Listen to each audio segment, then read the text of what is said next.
Welcome to part 2 of the presentation tools for your ePortfolio. My name's Kelly Chambers. I'll be taking you through making presentations, your reflection questions into a presentable wiki page. So far we're up to this stage where I've put some coloured background on the heading part, so we're going to go to edit again. And I'm going to do something similar in this cell here. I'm going to highlight the week 1. I'm going to centre that week 1 like that, and I'd like to also put some colour in the background of this cell. So I'm going to right click on the cell and go to cell properties, table cell properties, and go to the advanced tab. I'm going to go to the background colour, and my background colour is going to be 5164 AD. I've just typed in the colour here, and when I apply, that's the colour that it is. This is a colour that I've already picked, and I've recorded the code for it. So I'm going to update, and here I have the background colour there. Okay, I've applied the same settings to each week. I've got week 1 to 4, and the background colours are set. So let's have a look. Let's save and exit. Should do this fairly regularly. And there we go. There's my week 1, week 2, week 3, week 4. Week 2 looks a bit large there, so we'll have a look to see if we can do something about that.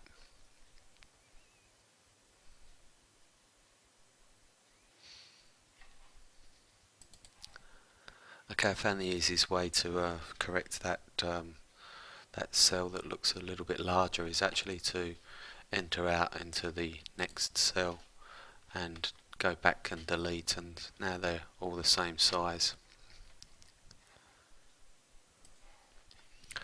A couple of other format tips. I think sometimes when you've got tables in this sort of format, it's nice to justify a line full so that it actually squares it up to the box. So we can have a look what that looks like in a sec. Let's do it to each of the answers.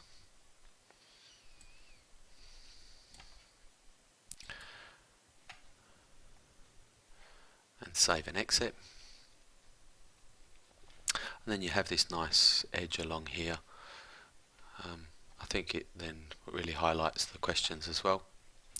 It's all aesthetics, but consistency does work.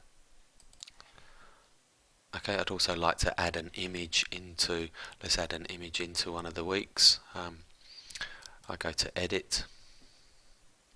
Now there's a spare cell here, or there's a cell under here, so I'm going to use this cell down here, and I'm going to go up to this little tree icon up the top here that when I put my cursor over says insert or edit image. So let's insert an image, and here it says image URL, description, title. The trick is over here, this is the browse button.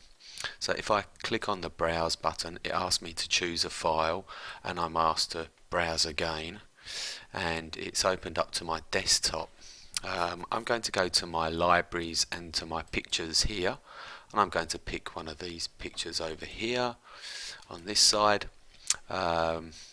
This is a lovely picture here, so let's open that.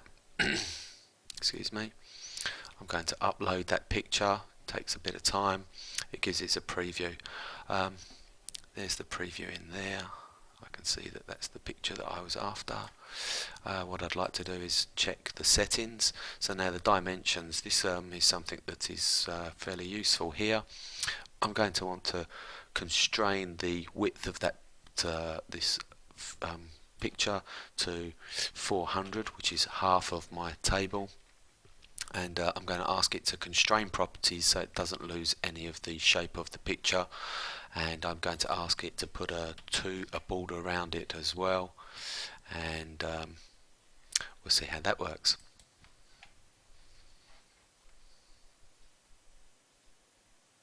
Save and exit, and there's my picture inserted underneath. For more information, please see the next part 3 of presentation tools for your